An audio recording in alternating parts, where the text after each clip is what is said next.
अंतिम प्रार्थना समस्ते आंठु पकईवा।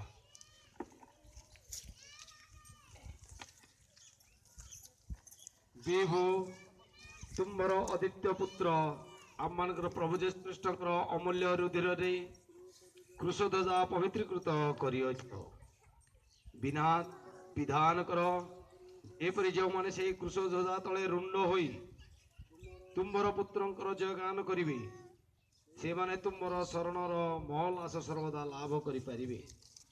आम मानकर प्रभु ख्रीष्टंक मध्य आज एपरी समले उत्पादित हो से निमंते हे अमन को स्वर्गस्थ पिता तुम्हार नाम पूजित हो तुम राज्य आसु जो परी स्वर्ग रे सेही परी मर्तरे तुमरी इच्छा पूर्ण हो।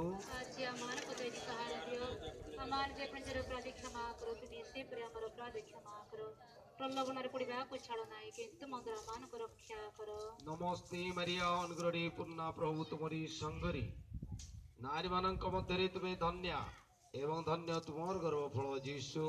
परमेश्वर कर माता पुण्यमय मारिया मन पापी अमान का निमंते वर्तमान अमान को मरण समय रे निवेदना करो। पिता पुत्र एवं पवित्र आत्मा गौरवान्वित हंतु जय पर्यातरे वर्तमान सर्वदा जुग जुगांतरे आमेन। प्रिय भाई भौणी माने